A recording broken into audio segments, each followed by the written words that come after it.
Resuming debate, the Honourable Member for Parkdale-High Park. Thank you, Mr. Speaker. And I'm very happy to be joining this debate today, speaking about what I think many Canadians and indeed people around the world have on their minds, which is the state of the economy.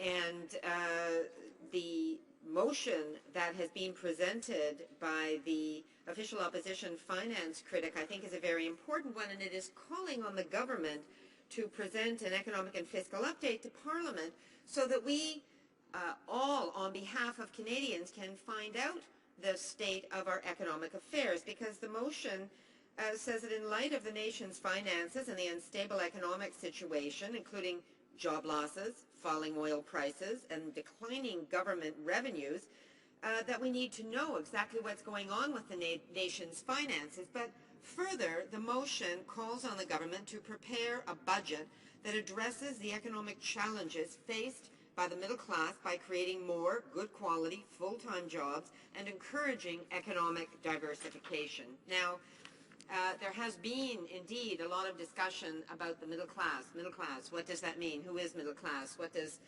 a middle class lifestyle mean? Well, I think a lot of working people across this country know what a middle class lifestyle is. They know that it means having a good job that can pay your bills, that can give you enough money to pay for a decent place to live, that can allow you to support your family, that provides benefits for you and can help you one day look forward to a secure retirement. People know that that middle class lifestyle also depends on access to quality health care. And as the member who just spoke said, that from Hull-Elmer said that of course, our Medicare system was pioneered by New Democrats, by Tommy Douglas in Saskatchewan, and pioneered by New Democrats here in the House of Commons.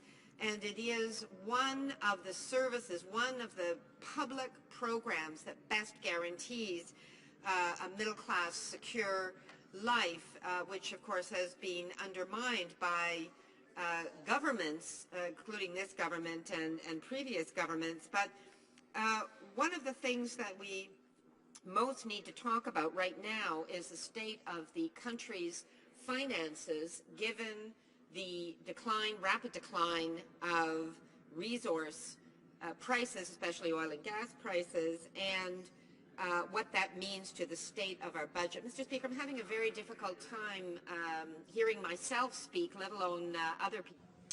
Well, I appreciate that. I cannot do anything about the construction, but could ask all honourable members to keep their voices down so that we can hear what our honourable colleagues have to say. The Honourable Member for Parkdale-High Park. I don't think they can hear you either, Mr. Speaker, but thank you for that intervention. Well, clearly what we've seen with this government is throughout their time in office, whether in opposition or in minority or in majority government, their focus has been on the oil and gas sector. They have put all of their energy, as it were, quote unquote, in the energy sector and have ignored other sectors of the economy. And now the chickens have come home to roost because of the dramatic drop in oil and gas prices throughout the country. Of course, it has affected the nation's finances significantly, and it has left our country vulnerable to the kind of price shocks that we're experiencing today. If there was ever a rationale to diversify our economy, it is, of course, what we are experiencing today with energy prices.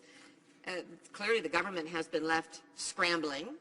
They counted their chickens before they were hatched. And I believe that this nation, the people of Canada, deserve a fair accounting of exactly what state our nation's finances are in. We need to hear from the government about what their plan is in terms of how to deal with this rapidly changing economy, because what the Conservatives have promised is an income-splitting scheme that will do absolutely nothing for 85% of the population here, but will spend billions of dollars of money that the government, in fact, may not now have. And what we're seeing, in fact, is so many Canadians who are being affected by job losses. We're hearing today, in fact, that Tim Hortons, as a result of a recent takeover, will be laying off thousands of jobs, or many jobs, I'm not sure the exact number, in their office sector. But we've seen, whether it's Target in the retail sector or Electromotive, Heinz, John Deere, many industrial jobs have been lost throughout this country.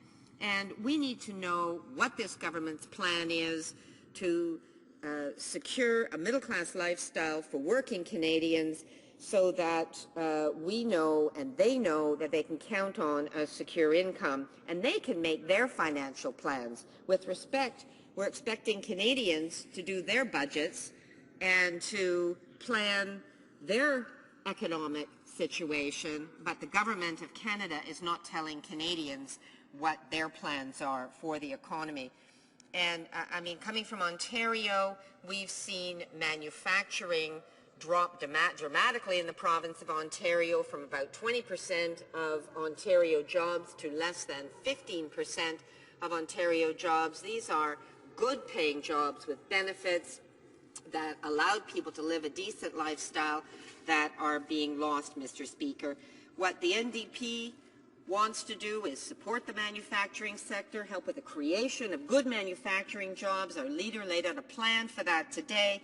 We also want to see the lowest paid workers lifted out of poverty with a $15 minimum wage, and that is a commitment that will help some of the lowest paid Canadians raise their income level. We also want to boost the security that all Canadians have by offering a national child care program that would cost Canadians no more than $15 a day.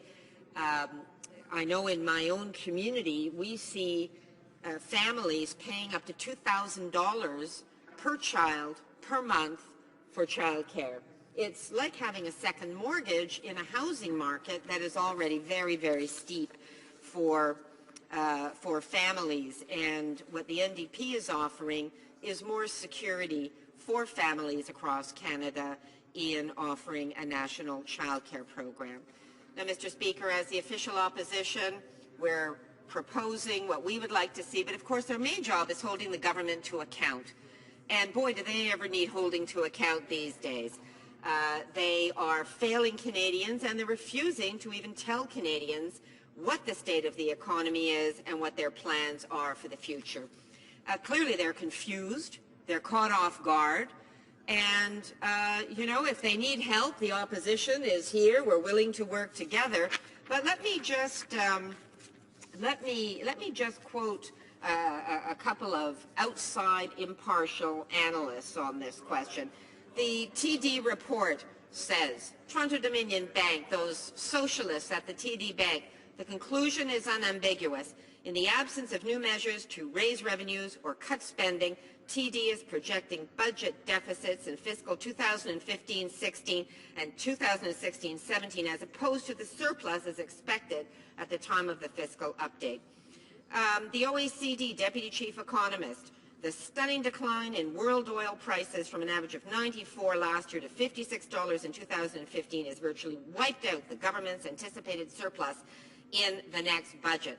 So what is the state of the economy, Mr. Speaker? What are the finances of the country like? We need to know, we deserve to know, Canadians deserve to know, and they deserve to have a budget sooner rather than later so that they know how the government is going to pay for its very expensive, very elitist promises like income splitting for the wealthiest 15% of Canadians.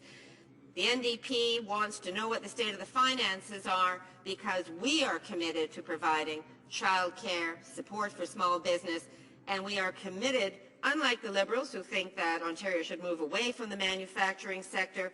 According to their leader, we believe in a strong manufacturing sector, an advanced manufacturing sector. We believe in an economy based on energy efficiency, sustainability, and the best science and technology that this country can offer, because we know that together, when we work together, we can be globally competitive, we can do better than the best, but not with this government hiding in the past and not with them refusing to reveal the state of the country's finances. So we look forward to this government stepping up to the plate, coming clean with Canadians, and let's work together on behalf of Canada for the good of Canadians. Thank you, Mr. Speaker.